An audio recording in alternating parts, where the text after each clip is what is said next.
Hello, ako at Diyos ko po, Rudy! Ayan na, kakapasok lang na balita, no? Nagpatawag na ng special session ang ating Pangulo na this coming June 17. Ay, naku po, Rudy!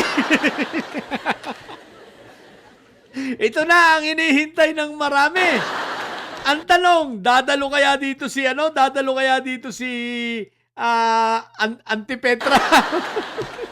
Hindi kaya magiging ma-aksyon ang mangyayaring mga eksena sa Senado? What if? Ano kaya ang mangyayari, no? Halimbawa, gawa nga tayo ng senaryo, guys. Ano kaya ang mangyayari kapag, siyempre, si Auntie Petra, tinuturing pa rin niya ang sarili niyang presidente sa sobrang kapal ng muka. At pagdating ngayon sa plenaryo, at bigla na lang si Auntie Petra ay, umupo dun sa sa ibabaw, no, sa Senate President seat, di ba? Doon sa presiding, sa upuan.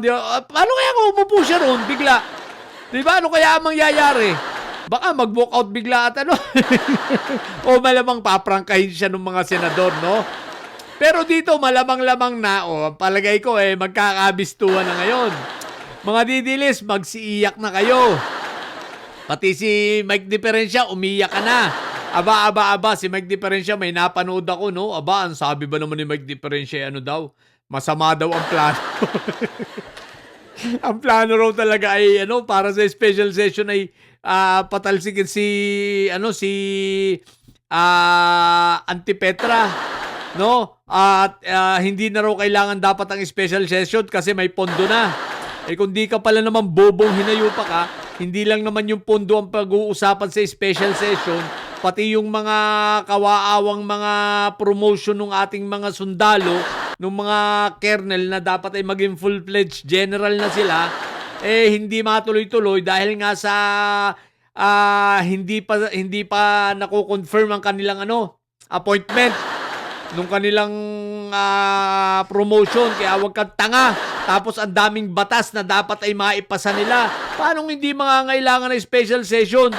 'Di ba? Ang palibasa, takot na takot kayo no? Ang purpose lang daw ay para tanggalin si pangalan ito? Si Auntie Petra. Hoy, bobo, matagal nang tanggal 'yon. Bakit matatanggalin? Matagal nang tanggal 'yon. Ang kailangan na lang confirmation.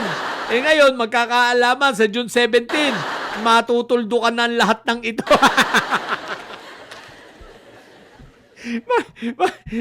Babay na si Auntie Petra sa pagiging Senate President, so tuldok na.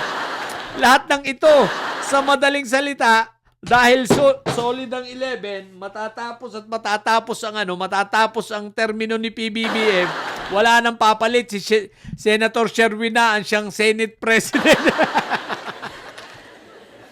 Wala nang didilis na makakatungtong pa. So, ibig sabihin, siya na paging sa trial, ang Senate President na ay si Sen Sherwin.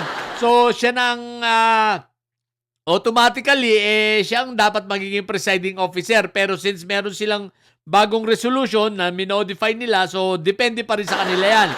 Kung sino ang gusto nilang gawing presiding officer, pero, si muna yan, automatic na yan muna, si Senator Sherwin, unless na magdesisyon sila na iba ang ipa-handle nila, di ba? Within their group pa rin, syempre. So ngayon, ang sigurado, mapapalitan na, hindi mapapalitan, ma-e-deklara na at magiging malilegitimize na ang pagiging Senate President itong si Senator Sherwin. At si Kawatano, si Auntie Petra, mananatili na lang na Petra. Sabi ko naman sa iyo, Auntie Petra, mag-resign ka na lang Mag-focus ka na lang sa online selling. Di ba? Focus ka na sa online selling kasi. Huwag lang kung ano-ano pang iniisip mo. Mga didilis, isipin nyo, June 17, may special session na. Ang sakit sa damdamin. Alam mo na, nag-iiyak na mga didilis, nag-iiyak na yung Bayoteros, si Mike Diferencia, ang iglesia ng kulto, iglesia ni kulto. Ang dami nang umiiyak. What the heck? Ang sarap magpaiyak ng mga DDPs. Ilan mo na. Ang ganda nito. Abangan natin na June 17. Yes!